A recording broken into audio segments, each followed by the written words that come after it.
something I read about you is that as kids, you and your brother, you sort of looked at the Coen brothers and said, we want to be that, or that's the thing to be. And I mean, in my life, I find that I can overwork myself and take my own personal gut feelings or impulses out of things. Yeah. Did you kind of go through that process? Absolutely. I mean, I think that for us, we're good Catholic boys, and we really were raised to believe that, like, if you just work your ass off and check all the things on the checklist and follow the rules, you're going to do great. Part of that was going to film school and learning how to properly budget and schedule a film and to hire all the right people in all the right positions and ask them to do their jobs. And we got so obsessed with the propriety of everything that we literally built this gorgeous, perfectly layered hamburger with the toasted bun and the lettuce and the cheese and the tomato and the aioli and everything.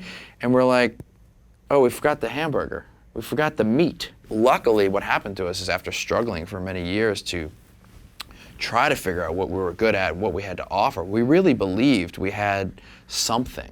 And one day when I think I was 24 and Jay was 28, I was like, Jay, we're making a movie today, you know, and I'd done this before. This is the nature of our dynamic. I'm like always trying to push us off the cliff, and Jay's always just like, all right, well, let's just don't get crazy, you know?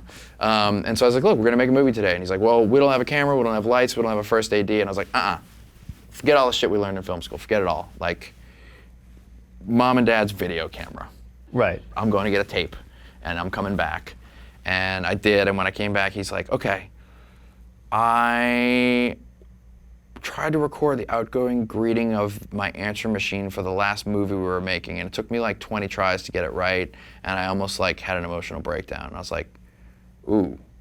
I was like, that's interesting. Okay, I'm just gonna go out and I'm gonna improvise this. I'll be you improvising it, and you just film me, you know? This felt like us when we were little, following our instincts. All communication was nonverbal, very Neanderthal-like. And we edited it down, and it was our first movie that got into Sundance. And that has set the tone for everything we're doing today, which is, as much as possible, to trust that like weird little voice inside of us that's saying like, shoot Blue Jay in black and white. And then this other side of my voice is like, dude, that's pretentious. Don't make black and white narrative movies in 2016. Everybody's gonna call you pretentious. The critics are gonna tear you apart for that. Don't do that. Just think of, you want it to be in black and white, you feel it, go for it, just trust it. And the more I do that, the better off I am generally.